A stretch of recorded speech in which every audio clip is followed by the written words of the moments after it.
access to our members, our donors, all of our resources. Language is, in order to be eligible to be accredited as a volunteer staff member, a person must be affiliated with the super simple, just add on to the end of our embryo selection section.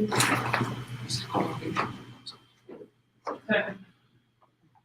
All right, is there any objections? Can I move to amend though? Okay. Okay. Point of information, can you just reread it for those blind in the back? So adding 3.13, section interviews and selection. We're adding a sentence, proposed sentence, in order to be eligible to be appointed as a volunteer staff member, a person must be affiliated with what he says. Affiliated through the oath or in our, I'll object. Go ahead. Okay. Object. I move to amend that we do grandfather the people that are currently on staff in for 30 days until they can get their affiliation accomplished, because that doesn't affect the people. Request for information. All right, hold on. Hold on. We have a motion on the floor to add this text.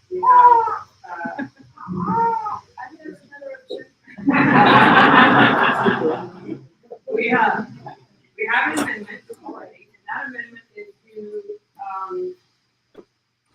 somehow put language here that gives 30 days, right, to.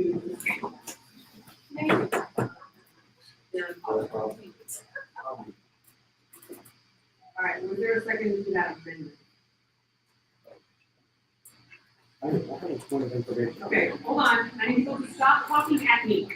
I'm asking, was there a second? And then I heard silence. Okay, I want, for procedural purposes, I want to let you know that just because I asked if there was a second, I'm asking because I want to make sure that I didn't miss one, not necessarily asking for it. Okay, you don't feel like you have to second it, just want to say that. So it has been seconded. I don't know what language, like exactly how that should be worked. I will come first. Hold on. It looks like some- Tell me if this works for you.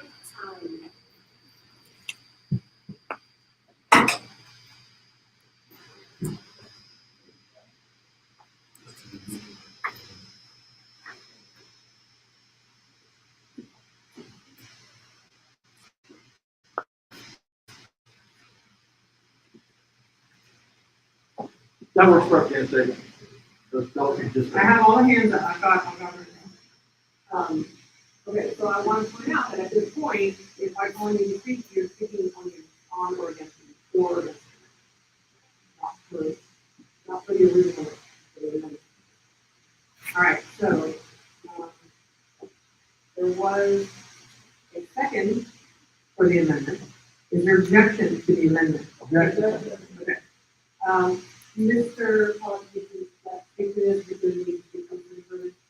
I don't think I need to speak anymore. It's pretty clear right there. I mean, I just don't want anybody to be kicked off the staff that's working hard on staff to lose their position just because, I mean, granted, yeah, everybody should be affiliated, but there have been some circumstances where people didn't get a chance to do that. And I just want to make sure that it doesn't affect their job. So that's basically what I'm getting at. All right, there were multiple objections. Before we speak for again. Yeah. Okay, go ahead and speak to the objection. Let me do it. I rise to speak against this. First of all, the process is in 30 days. Literally, you have to ask either your county executive committee member or a state executive committee member in counties where it's not affiliated, and they legally are required to affiliate you on the spot. It takes literal minutes to do. And secondly, I was only aware of one staff person this would affect. That person was explicitly notified because this motion was coming up, and they affiliated. So I'm not really sure who they're thinking is going to affect. And I just want to know if any questions.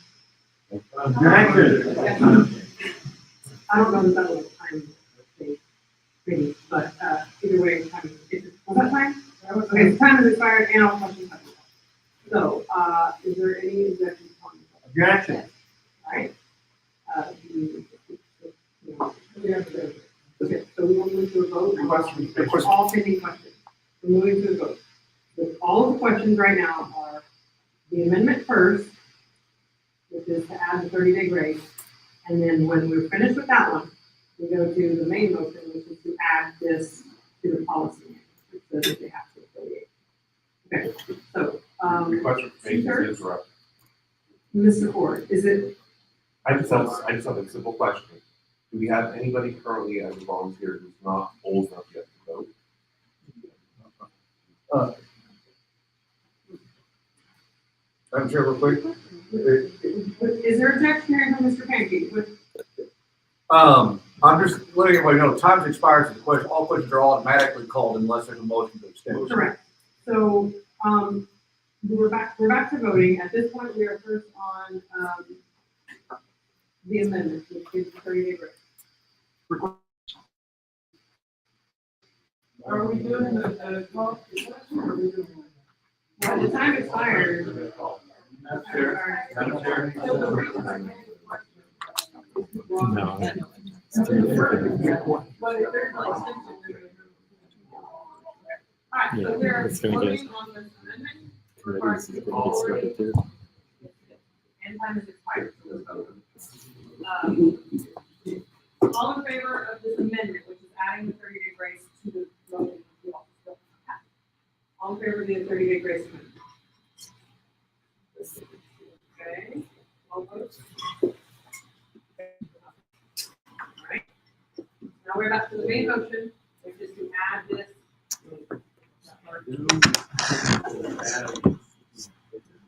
Excuse me, I have a request for information pending, please. Okay, I need all the cross to stop, please, so I can figure out where this voice is coming from. Mr. Burns. My curiosity is here, I don't understand the procedure here. Did the calling of the questions, the elimination of time prevent us from being able to discuss the main motion once we voted on the amendment? Yes. So we're not even going to get to discuss the main motion at all. And also because of time. The time expired on this on this item, period. And So we it's only 5 cannot move, minutes. and we cannot move to extend? Yeah. And I think this is one that needs to be discussed. So I'd like to, Yes, make the motion. I tried to read. your motion. I would move to extend. Follow questions, yes, correct. That's. Okay, so in that case, we'll go back to the motion with the follow-up any questions. So now we're voting to follow up any questions of this is what's pending. Right, and part of my request for information is him calling all pending motions. I'd like the room to know that if they vote to call all pending questions, that kills the ability to extend time and to discuss the original motion. Calling all questions ends debate. Correct. It's all done. Okay, so now we're proceeding to vote on calling the remaining question, which is this one. We're not voting on this, we're voting on whether or not to end the debate. That is, all right, all in favor of ending debate by calling all questions? Okay, so now I'm looking. Move to extend by 5 minutes. Any objections, 5 minutes? Okay, we're back at the main motion. We have expanding. So I write in favor of this motion. In favor? Yes, in favor. The reason I'm in favor of this is it is the bare minimum to ask anyone who is about to be given substantial access to party information, party systems, etc. If you just voted in the Republican primary and then wanted to onboard as staff 5 days later, maybe you should have a little bit of a waiting period before you actually join staff. Thank you. Mr. Haskett, I have you speaking for. Okay. Oh, okay. Okay, Mr. Garza?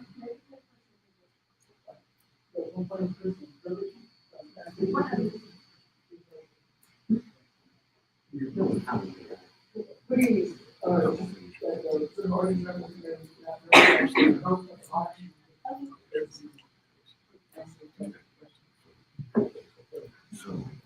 You're saying there's one section below that you're not? Oh, it's really. Come on, you're in the stone, we get, we're Point of order. Mr. Garza. Oh, I think that, Okay? Mr. Bradley. I was actually to the motion that was put together. Excuse me. I don't see anyone else needing to be recognized. Ms. Wilbur? Mr. Pierce, I raised my hand. I rose to speak against this. I've been asking to speak against it, and we've got people delaying and asking questions and trying to sabotage it and run out the 5 minutes. So I must have overlooked your hand, and if you were voicing your desire to speak, you were probably doing it at the same time other people were saying things out of order. So if we can have this body be quiet, so that we can do proper procedures, then it would be easier for me to figure out who needs to be recognized. Mr. Pierce, go ahead. I rise to speak against this. Simply put, the way that the state forces folks to affiliate with a Republican or Democrat party when they vote in a primary, in the advertising and marketing that gets, folks will go vote in one of those primaries, not realizing that it precludes them from affiliating or being part of the Libertarian Party. This happened most recently to our current comms director, who at the time of interviewing for that position would have been ineligible based upon this policy. And I brought that question up during the interview process. And it was pointed out to me that for our volunteer staff positions who are not officers, who are not, who are not the chair, not the vice chair, things like that, that we may have folks who are political operatives or politically savvy or very good at fundraising or very good at IT or very good at one particular thing who may not be affiliated with our party, at least not yet. Bringing them in, getting them to be part of this, maybe limiting, I would be friendly to something where we limited their access, they limited their duties because they're not affiliated. I'd be definitely on board with that. But to preclude someone who may be really great at IT or really great at marketing or really great at data analysis or something else, just because they voted in the Democratic primary, it limits our ability to recruit effective staff members. For that reason, I oppose it. Here.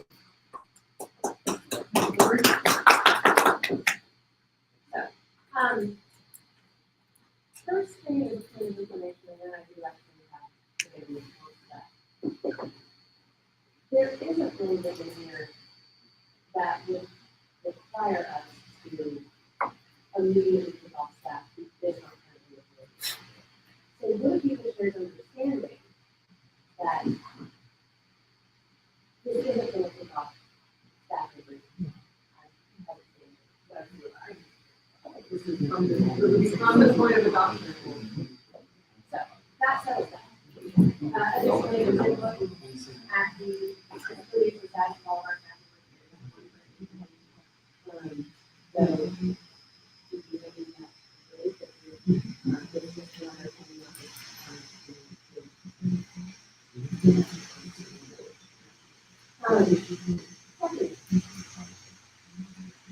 when I was the operations director, we did a lot of work. Then we would kind of do one of the things that we did regularly was people do early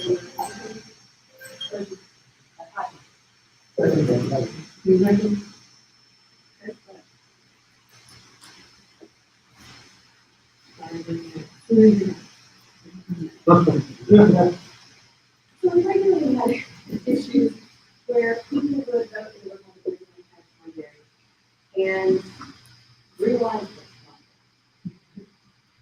And then it comes up with want to get involved. And frankly, the worst situation than trying to get involved with staff.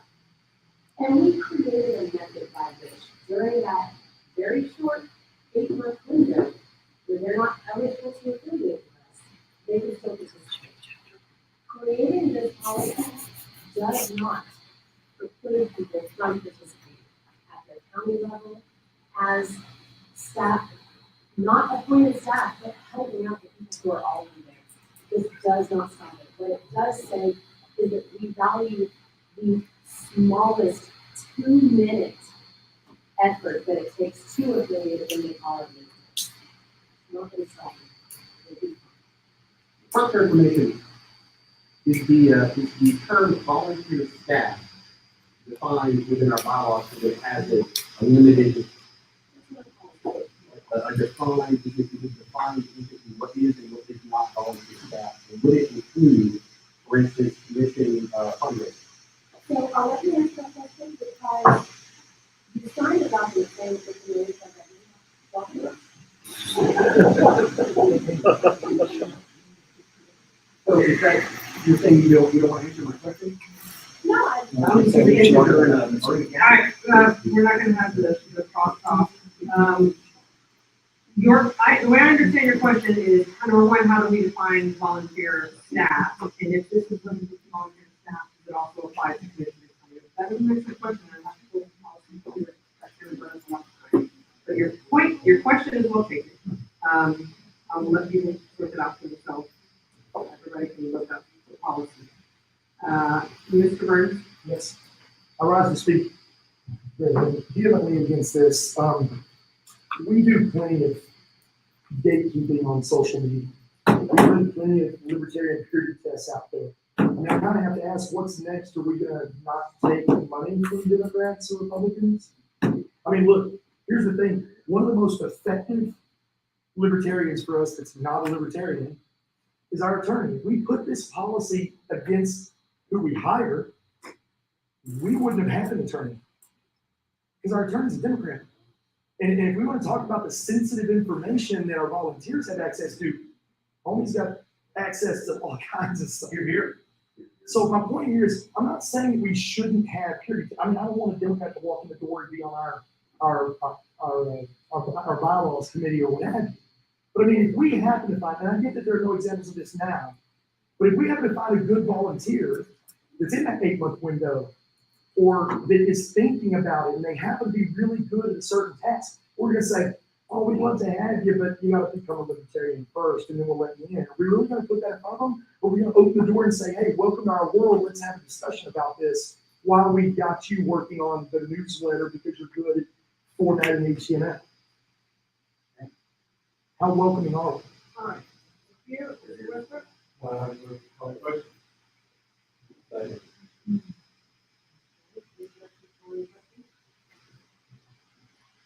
the question has been called, we need to vote on this policy amendment. What's the majority? All in favor of adding this to the policy amendment?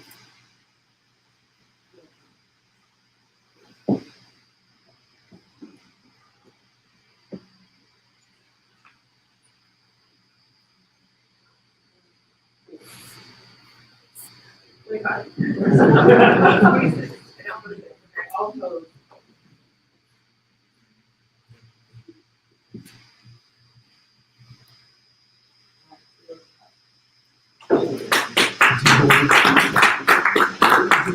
Two-thirds majority. Majority to amend the policy. All right, so that brings us to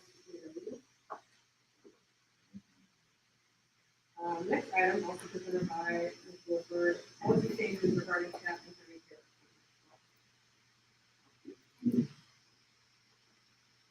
All right, where we got like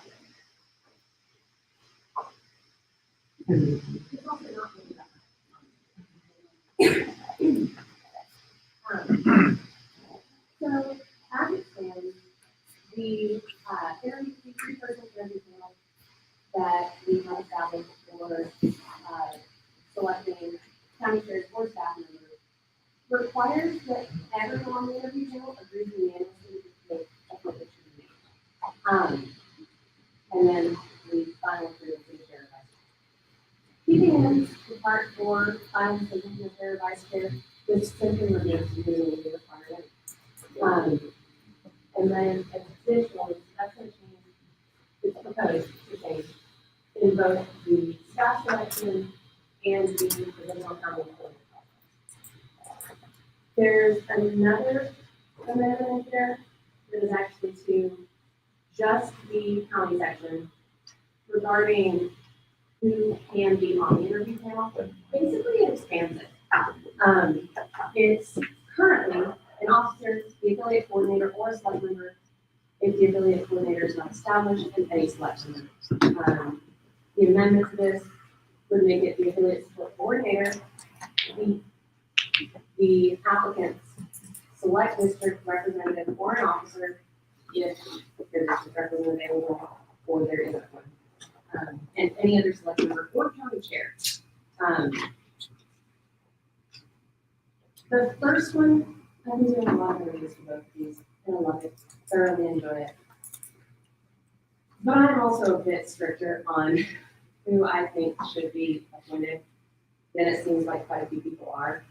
And as it stands right now, any one person has the ability to just fully veto somebody. And that power has been in my hands multiple times. And I frankly, I don't think it belongs in my hands. I don't think it belongs in anybody else's. I think if we remove this, it gives the opportunity for people to be a lot more honest in their reviews and statements about whether or not they do recommend somebody, without giving them undue power over the process. As far as the interview panel, the way that I've seen that for as long as we've had it is that it gives the applicant an opportunity to meet people or any leadership in the party, get to know them, and to get to know each other. It's their select rep. So it's somebody who is responsible for interacting with them. If we include county chair in here, the way I envision this is that the affiliate support department would pick a county chair who is close to them, somebody that they can then, share resources, share experiences, attend some events, somebody that they can go to who's also close to them that can be a good support. And additionally, like, as it stands, one of the interviewers is an officer. The decision is made by the chair or vice chair, which then kind of takes away one of the people who can't do that officer interview. Even if it's free, which is not very many people who's struggling with time. That seems to be an interview to do. Which is a great problem to have, but opening up this interview panel. Move to amend. Okay. Alright, so let's, is there a objection? Alright, so, you feel like he's looking. Mr. Pierce, oh, sorry. Mr. Wilbur, I saw your name. It's been for a few minutes. You ready? I'm not there now. No? I'll go out there. Okay, and then the Wilbur, Virgo, Pierce.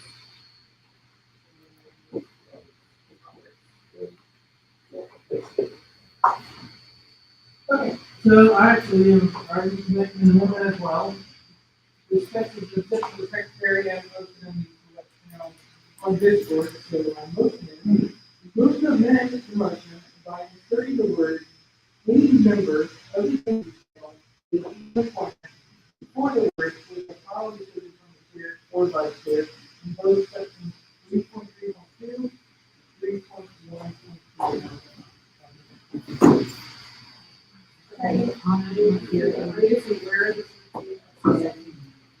So we have.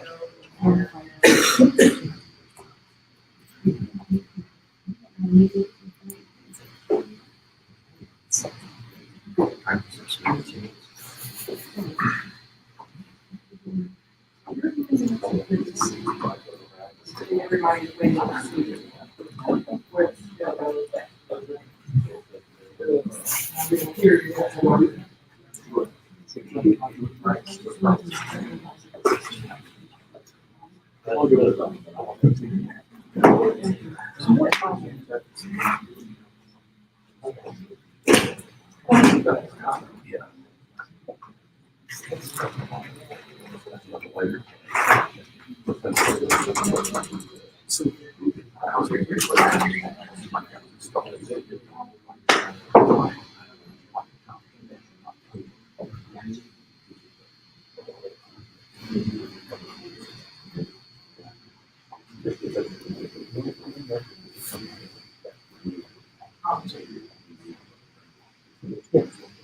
Take We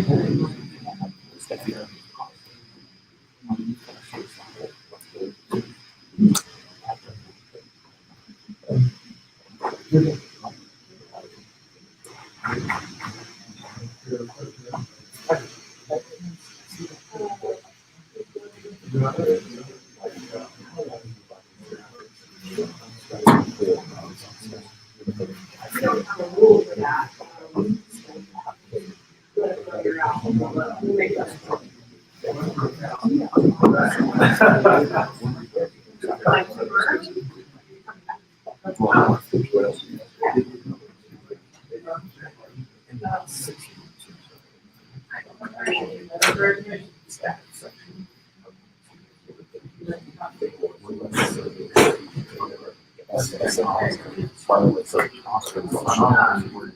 Andrews.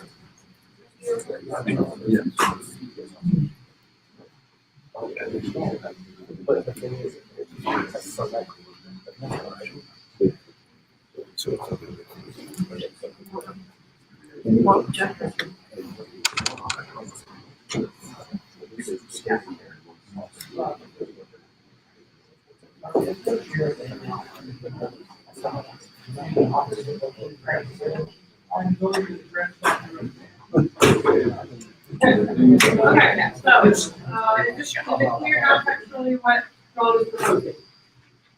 Okay. Request for information. How do you understand it? How do you understand when you're proposing it? How do you? We're getting there, we're getting there. Is there any objection to this amendment? Thank you. Yes. Mr. Walker, please speak to your. Yes, absolutely. Okay, so the number one piece of feedback I've gotten like 7 times is, wait a minute, she made an amendment, then you just put it right back where it was. So to explain the procedural difference, of what I'm proposing and what we have right this moment. So currently, when the interview panel is done for either volunteer staff or for a county chair, the way it works out is all the interviewers come together, usually a group interview that they can be separate. They talk to the individual, and then they write up some notes. Those notes are usually advised to start with one of 3 statements. Those statements are, I recommend this person for appointment. I recommend this person for appointment with reservation. I do not recommend this person for appointment. If they check that 3rd box, they have effectively vetoed that person.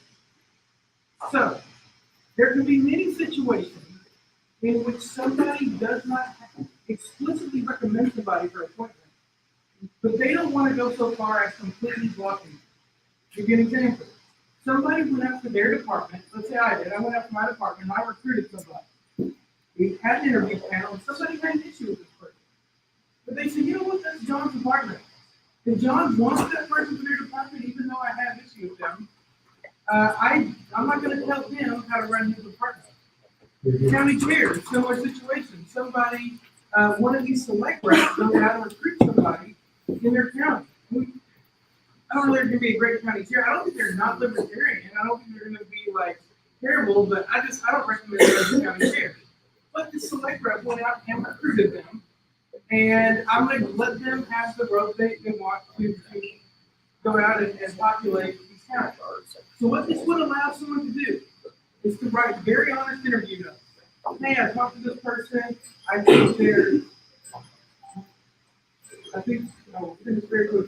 really new, I think they're gonna have a lot of issues, I don't. Motion to extend. Second. Yes. Before we call that question. And there's a motion Second. Yes, we look back. Okay, all right, we have a motion to extend the 10 for 10 minutes. Okay, I'm gonna set this clock in here. Okay, cool. So somebody could say, I don't think they're gonna accept this. I don't think they're going to do well. But I don't veto them. I am not explicitly going out and saying, I'm blocking your appointment. And then those notes, and maybe it was one person who said it, maybe it was all 3, can go up to the state chair, and the state chair can look at it and say, one person had a problem, but mostly there was positive feedback. Or they could say, oh wow, nobody liked this person. And then the state chair can look at those interview notes and make a decision, but it makes it very on both the person doing the interviews and the person reviewing the final notes. If the only feedback they can give without vetoing somebody is, I approve or I approve the preservation. I'm trying to open up options for people to be honest about interviews without completely stripping out the way that we have set up, even amended our bylaws to allow a multi-panel process. Okay.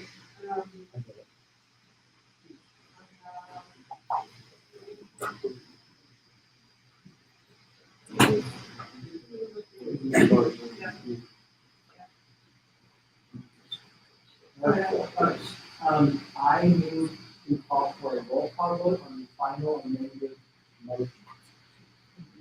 Jack, When the motion is the final motion, I'll call for a roll call. Okay, you'll need to consider,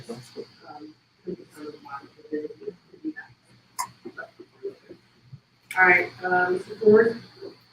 Yes, I have a quick question. One more. I heard no seconds amounted to the requisite 10% for his motion, so can't that do it? I'd actually prefer to do that when we get to the vote. I don't rise to speak for or against this. I rise to ask a simple question. We have an affiliate team.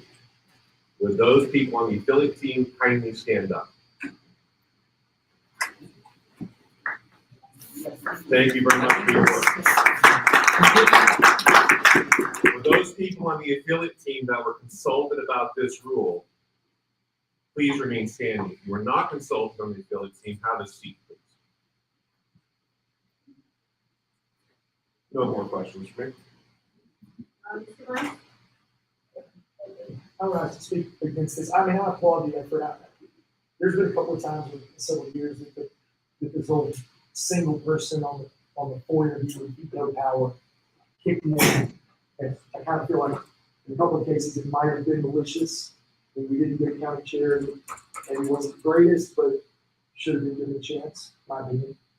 And so I like the idea of getting rid of this veto power, but unless I'm confused, what this does is really transfer all of the power just into a chair or vice chair's hands. In essence, the interviewers just kind of become note collectors. And if we end up in a position where the chair just wants to do what they want to do, they don't even have to read the note. They're just going to, they get to make that final call regardless. Although I think, other than the veto power, that might already kind of be the case. There's no, in other words, I guess what I'm trying to say is there's no check on a chair or vice chair's power in this case. That's my first objection. And second is, it's not clear enough on chair or vice chair. It's kind of, it's putting the order in there that either one could do. So what if Kyle jumps the gun and says, I made the call, we go, well, wait a minute, who goes? So that needs to be, there needs to be some more clarification language there. So Yeah, it just makes it clear to me that we're on. oh, I'm sorry, I'll hold that for later. Apologize.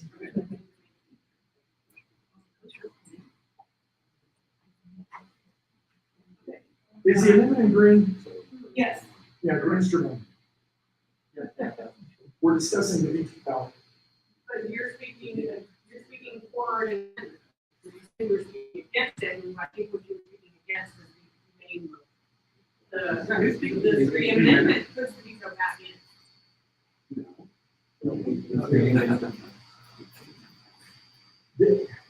It doesn't put it back the way it was before. No, but it puts the veto back. So when you first rose, you said you were speaking against it.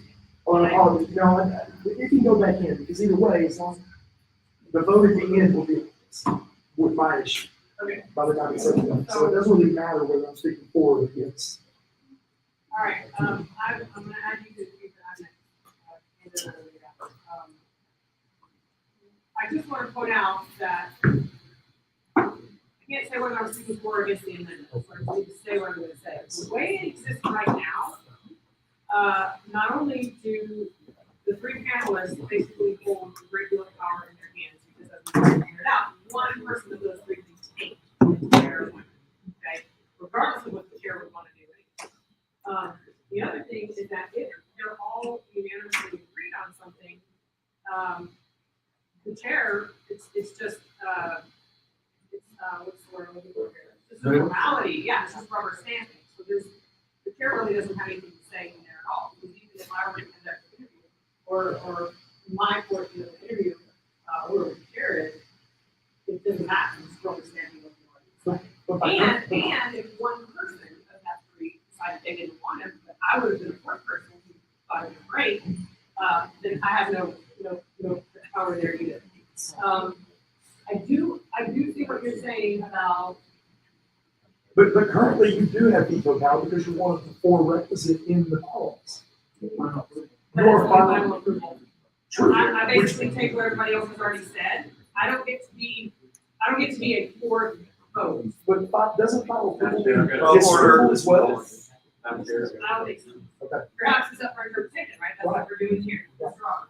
I move that we amend this amendment so that. There were other people waiting in line to say, oh, you were. Yes. Sorry, I'll be here. I propose that we amend the amendment to address this portion, as necessary after vice chair, but a comment say provided that the majority approves the candidacy. Because that would address, that would. Yeah, that's not germane to what we're actually debating right now is just the green chart. What I'm saying is that you see. I need to type over this.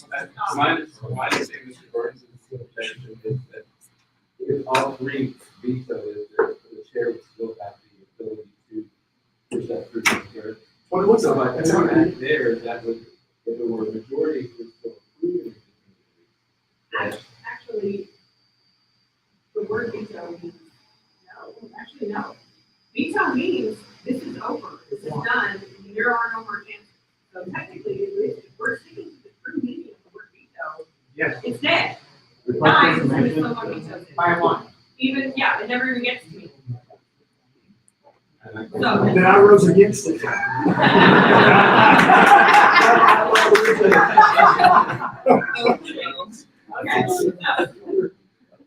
So I understand, I agree with you, and I would vote.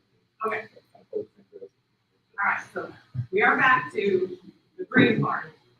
Now we understand that if we're using the word veto, the way it is defined, then they're right there on that map. You need a minute to Request cross it. information. I see two hands, Polsky and Stroke. Is my understanding that the wording for, or the use of veto is in addition to approving with reservations or not approving the candidate? So they can still say, I do not approve them and I veto, or I do not approve them, I do not veto. Just wanted to clarify that. Their notes and their feelings of approval have nothing to do with their veto. They're two separate things. So theoretically, you could approve and veto if you wanted to do that. Okay, did you ever end up looking for, you're out of my line of sight, and you're there and up your other face. So, if you were in line before, I don't want to be, you can go down, I just want to, otherwise, all right, so my understanding of it was, the whole purpose of the original motion was to remove the requirement. Right? And now we're saying that in the first interview, they have veto power on the appointment, which basically says it has to be unanimous. So my understanding of what we talking during break was we were saying that if you have these, as it is right now, you're saying you approve of somebody, you're like, okay, I'm gonna approve them, but I don't feel fuzzy about this, or definitely not. Basically, what you were trying to accomplish was being able to say, like, I do not recommend this person, but I'm not outright vetoing on everything. The way the conversation has unfolded since we talked at break takes me back to my original confusion. Now we're saying that one person in an interview panel can effectively kill an Correct. appointment. That was not in this. So, yeah. Okay, that basically was the part where we were. Yeah, motion to accept time as evidence. There's an objection. Yeah. Okay, we'll vote on extending time by 10 minutes. Okay, all those for extending time by 10 minutes? In favor of extending time, yes? Okay, all those opposed? No. That's not passed? 2/3. All right, your time has expired. We're voting on the amendment. Okay, voting on the amendment, the green text. Yes, and this is just majority.